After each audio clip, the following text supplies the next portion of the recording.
1. When I was a teenager, I got my very first job, which was a newspaper delivery route that I would do after school twice a week.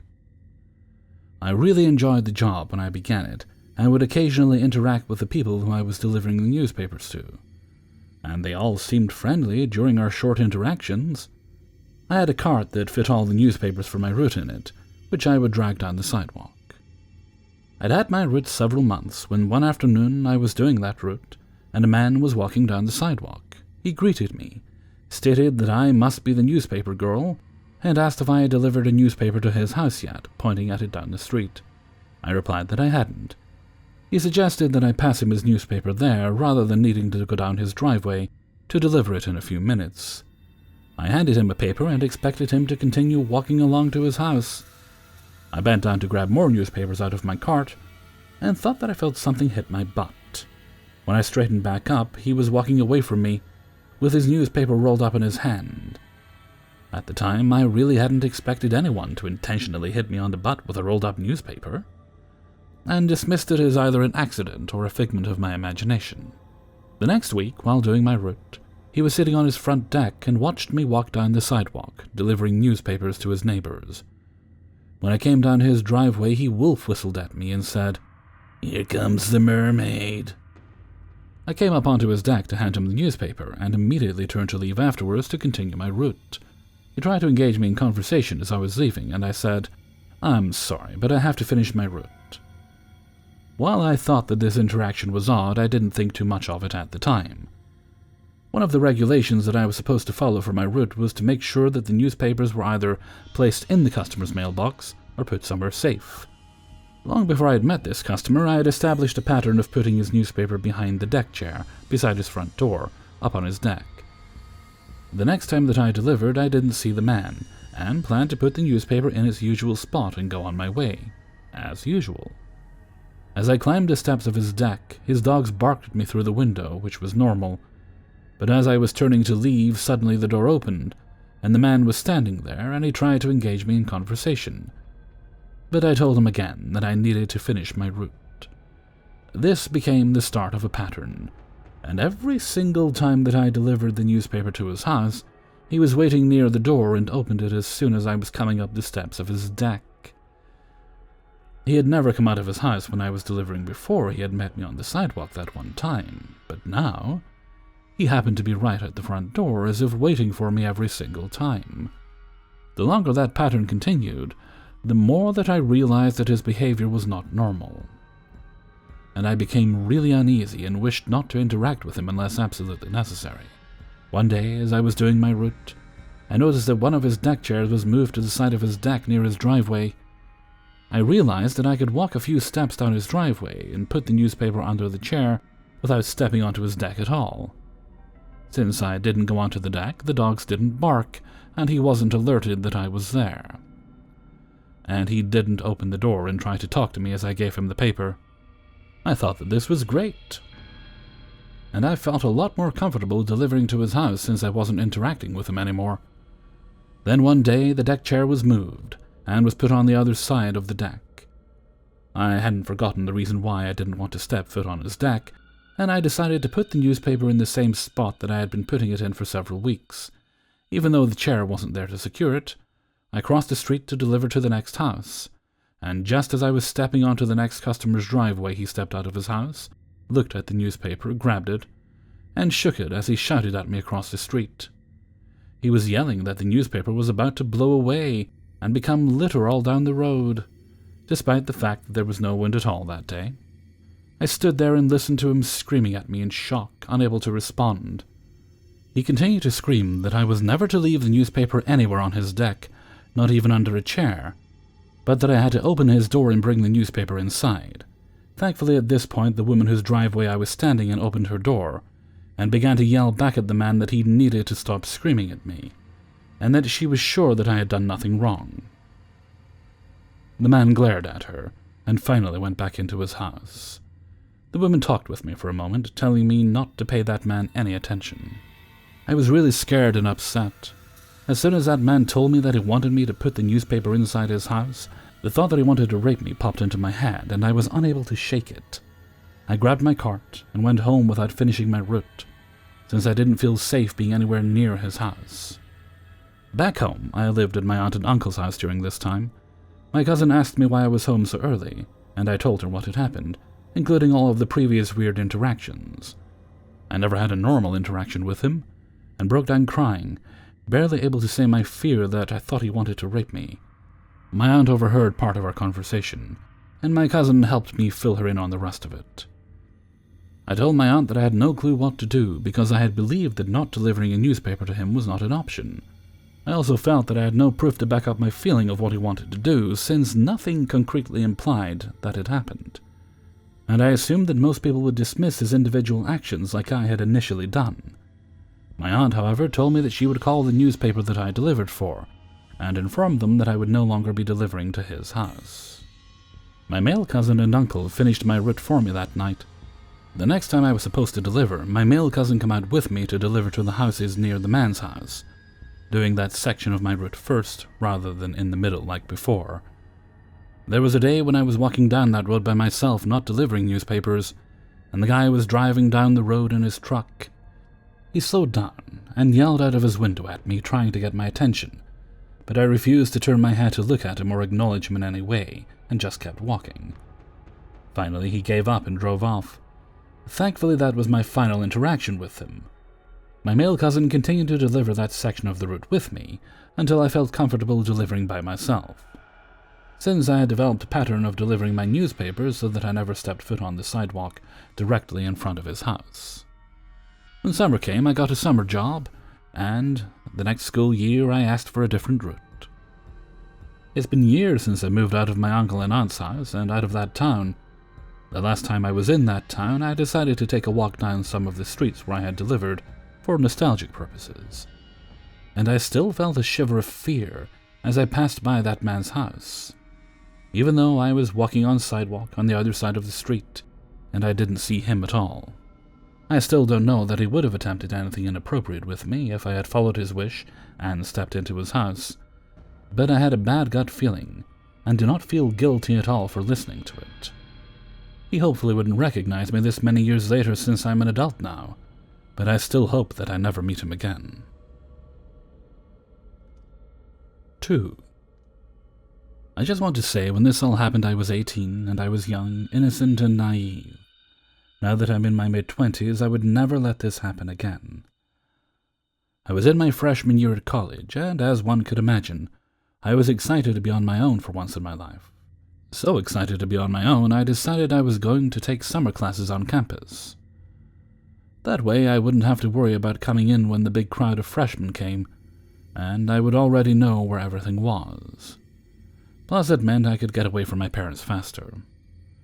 But mainly all I could think about was boys. You see, I had never dated anyone through high school, so I thought I would find my one true love at college, because of course that's what all the movies told me anyways.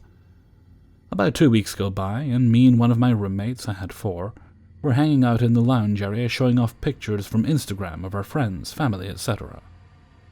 Well, my roommate Tracy showed me a picture of her and these 2 guys.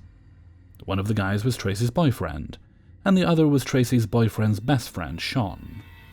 Now, Sean was very attractive, and I told Tracy that he was hot, and she told me that he went to the tech college near us and he was single. Now, a day or 2 goes by after this, and she tells me she told Sean that I was interested in him, and he wanted to know if he could follow me on Instagram so he could DM me. And at the time, I trusted Tracy because she seemed like a cool, chill girl, so I excitedly told her yes. I wish I never told her yes. I talked to Sean for about a week before I was comfortable enough to give him my phone number. At first, he seemed super sweet. He would always send me a text message in the mornings, telling me to have a good day at class, and he couldn't wait to FaceTime me that night. And we would FaceTime every night. At first I loved it because I'd never had a boy give me so much attention, and like I said before, I had never dated anyone, so I was just over the moon that he was even interested enough in me to talk to me. But it started to get annoying. He would text me almost every second of the day, and try to FaceTime me at least 4 times. When I wouldn't respond to him, he would ask if I was okay, why wasn't I answering him, if I was seeing another guy, if I was seeing another guy, it would really make him mad if I was. I, of course, once seeing the messages, would try to reassure him I was okay and I wasn't seeing anyone. Like I said in the beginning, I was young and naive, so I didn't see it as a red flag. Things kept going downhill, though. It came to a point where he started asking for pictures of me, either just selfies or pictures of me in the mirror. I wouldn't send them, though, because I wasn't comfortable, and he would brush it off, saying that was fine, and I could send him pictures of myself whenever I was ready. One day I was in class for a long time, because it was a lab, and it started at 7 p.m., and it wouldn't end until 10 p.m. that night. For those of you who don't know, labs in college can last from 2 to 4 hours, and mine just happened to be 3 hours that night. Once class ended, I headed up to my dorm and took out my phone. I clicked the button on the side, lighting up the screen. I had 380 unread texts, 10 missed calls, and 3 voicemails from Sean. Before I could even react or even read all of the messages, my phone started to ring. Instead of being Sean, it was my dad. He called me to make sure I was all right because he got an alert from the phone company that I had gotten all those messages. I was still on his phone plan. I don't know why, but I lied to him and laughed it off, saying that I was just in a group chat with a bunch of girls from school. Once I got off the phone with my dad, I quickly went to look at the messages I had gotten. Most of them were demanding why I wasn't answering him, and he would come and find me if I didn't answer him. The voicemails were crude and mostly of him saying how he was going to find me, and when he did, he was going to punish me for not answering him.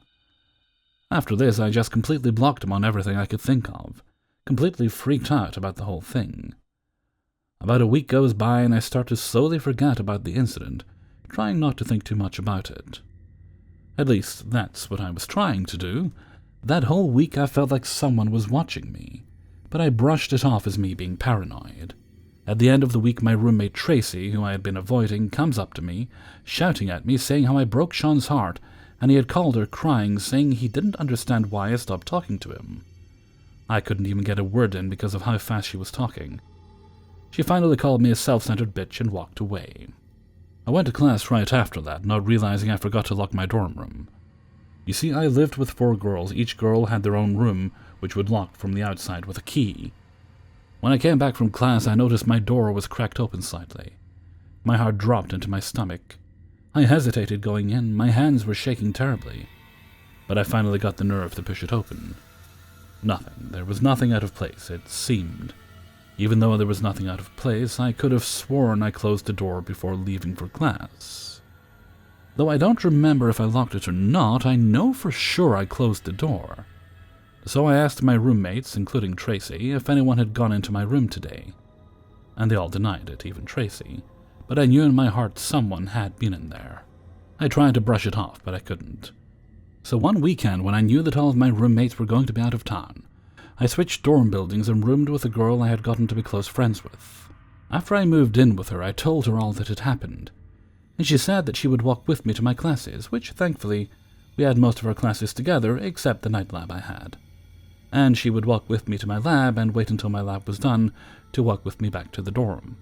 One night, though, she had gone out of town to see her parents or something. I was walking back from my lab, and it had gone really late that night again. I heard someone walking behind me, but I didn't pay any attention to it, since class was just let out. But as I was walking, I could hear the steps getting closer, so I started to pick up my walking speed. At this point, I could tell someone was following me, and I was afraid to look back. As the footsteps increased and got faster, I started running as fast as I could. Now let me tell you, I'm not athletic by any means. Somehow, though, adrenaline probably, I was able to sprint to my dorm building, hearing someone still running behind me, and I thankfully already had my key card out to get into the building, and I swiped it in the door and slammed it behind me. Looking up from slamming the door, I see someone who's probably about 10 feet away from the door staring at me. Even though through the person's hoodie that was up, I couldn't see their face, I could just tell they were looking at me. I just knew it was Sean. Not wasting any more time, I go to the RA that was up that night, bawling, telling him what had just happened. He called the police and I told them everything that happened, but they basically said that they couldn't do anything since I didn't see his face, and even if I thought it was Sean, and maybe I was just paranoid, since it was nighttime and I was walking by myself.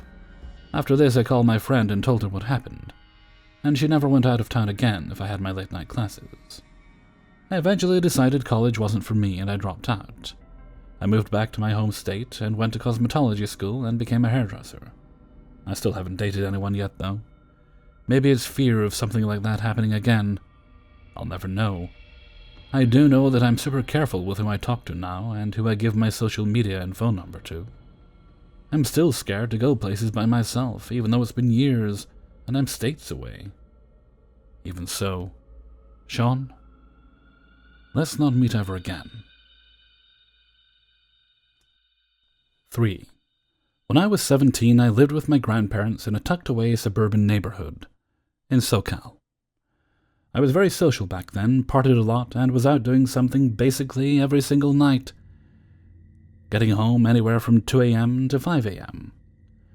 We had only lived there for maybe 6 months, and only had one key.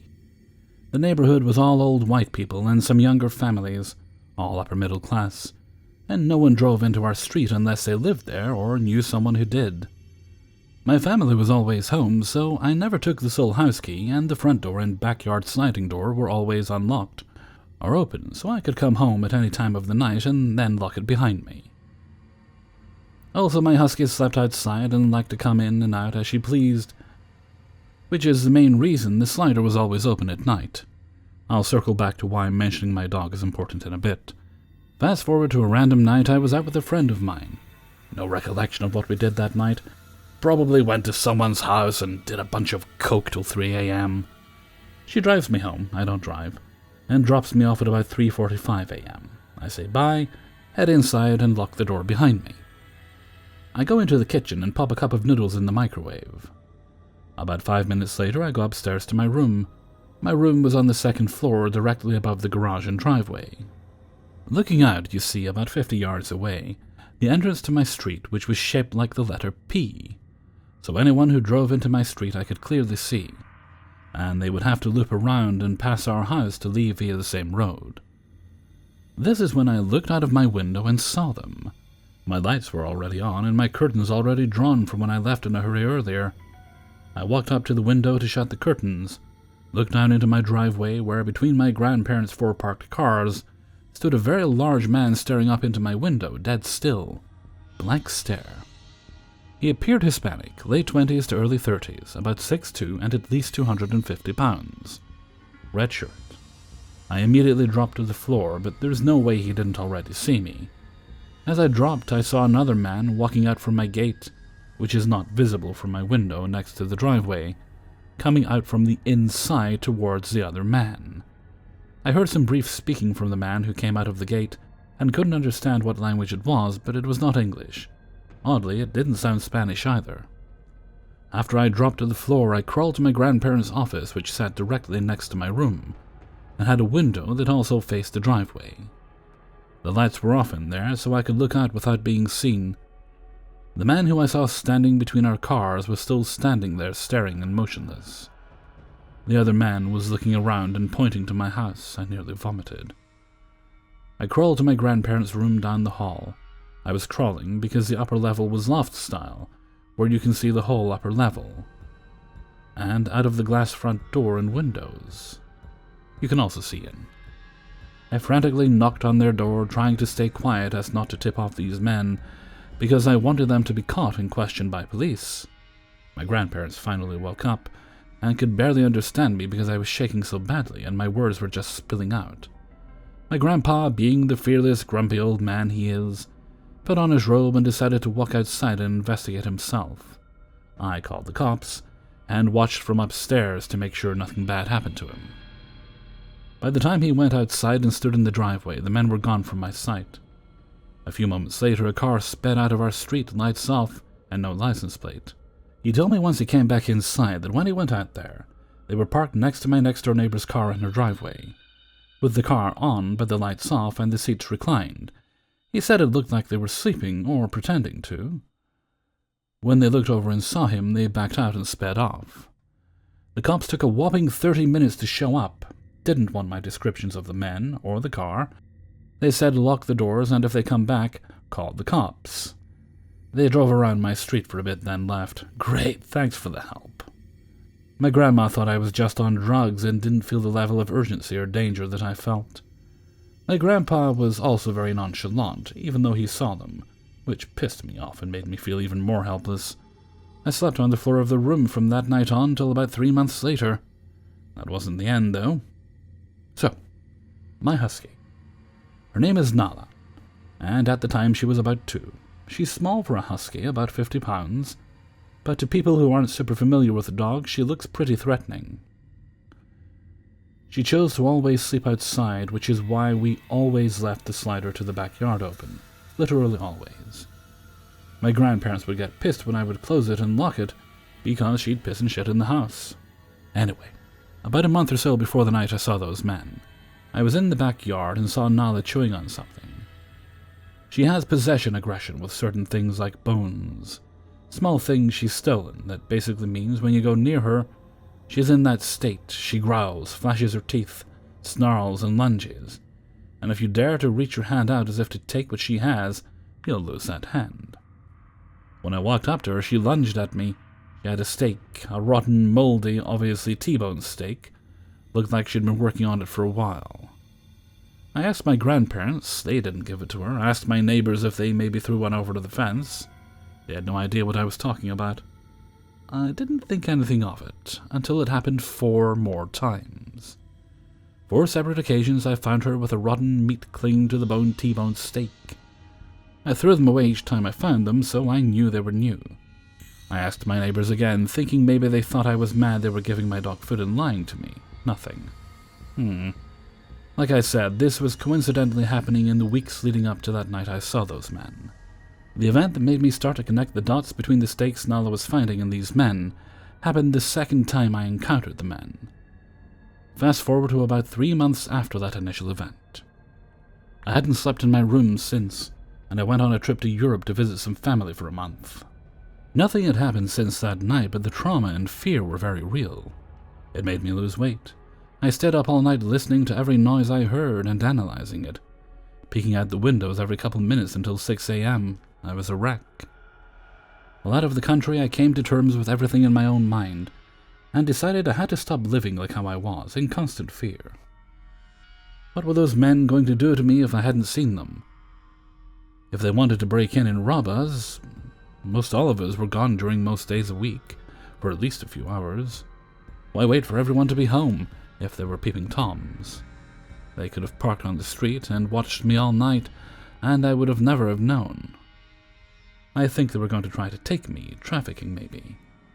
I should mention that I'm a model, not a known one, and had and have a decently big social media following. I do a lot of live streams. I'm very interactive with my followers, and had been in the spotlight online since I was 13. I got back from Europe about a week or so later, decided I was going to finally go out again. It was the first day where I really felt okay, and not so afraid. I got used to things being normal again, and was excited to move on from the whole thing. That night I went out. I got home earlier, about 1 or 2 a.m., and had my key this time. We started locking the doors after that night. My friend waited for me to go through my gate and get to my door before leaving. As I pulled out my keys and walking up to the door, I heard a rustling in the bushes. I thought, I'm being paranoid, it's just an animal. To help form a better picture, you walk through a 3-foot-tall swing-open gate adjacent to the driveway, and about 6 steps down a path to the front door, and a small 3-foot gate to the backyard is adjacent to the front door to the left. When I heard the rustling, I instinctively flashed my unlocked phone screen in that direction for light to look into the pitch-black backyard. At the exact moment I did that, someone about 4 feet in front of me in my backyard flashed their phone screen as if they were investigating the same way I was. I didn't see the person, just the phone screen, which had a text convo on it. I noted that it wasn't an iPhone. I let out a gasp, and they whipped around the corner back into the backyard, and I bolted inside the front door. I ran to the back slider and slammed it and locked it and ran upstairs while calling the police. That entire interaction outside happened in about 10 seconds. The police showed up and did nothing at all, just like before, After talking with them for a while, I went upstairs to my room and peered out the window as I spoke to my grandparents. As I was scanning the street from the window, I heard a whistle coming from directly below me, the driveway. It was that whistle people do when trying to get someone's attention, or when calling your dog to you as if communicating with his buddies saying, "Cops are here, let's step." My theory about the stakes is that these men were stalking me and casing our house for at least a month before I saw them that first night. They must have seen my dog and, not knowing that she doesn't bark or attack strangers, baited her with stakes to gain her trust so they could go into the backyard without a problem. We moved a couple months later. Due to something unrelated, I never saw them again. To this day, I struggle with the PTSD those events caused me. I have lived in constant fear and paranoia ever since. I can't be alone at night. At all. I think the reason it affects me so much is because they were never caught. No one knows what their end goal was, and the worst part for me, how the fuck did they find me? Did they follow me home from seeing me somewhere in public one night? Were they some of the gardeners who often mowed the lawn around me as I laid out and tanned? Were they some of the workers that redid our roof for weeks on end a month or so before any of this happened? Everyone of our street had their roofs redone one by one for about a month, and since I was on the top floor, I often woke up to the workers sitting in my windowsill adjacent to my bed with my curtains open, literally inches away from me. Did one of the workers tell a friend there was a hot teenage girl who always left her curtains open? Did they find me through social media? I'll never fucking know, and it kills me. I still hear that whistle every now and then. Honestly, it might be auditory hallucinations at this point, I don't know. I'll never know who those men were or what their intentions were, but regardless, let's not meet again. Hey everybody, Hellfreezer here, and thank you very much for listening to 3 True Scary Stories, episode 531. And thank you very much to everybody who allowed me to use their stories in this video. And I'd just like to stress that it is very important if you're a new narrator, you happen to come across one of my videos, and you're looking to start your own channel, that you do indeed get permission for everything you use. It is important, and this issue crops up every now and again, because even after all these years, there are still people just taking what they want. That is wrong. It is not fair use. Please don't do it. You make us all look bad. And quite frankly, you make everything difficult for those of us who stick to the rules. This has been the annual do the right damn thing PSA from Hellfreezer. And with that, I'm going to head off for now. So until next time, thank you very much for listening, and take very good care of yourselves.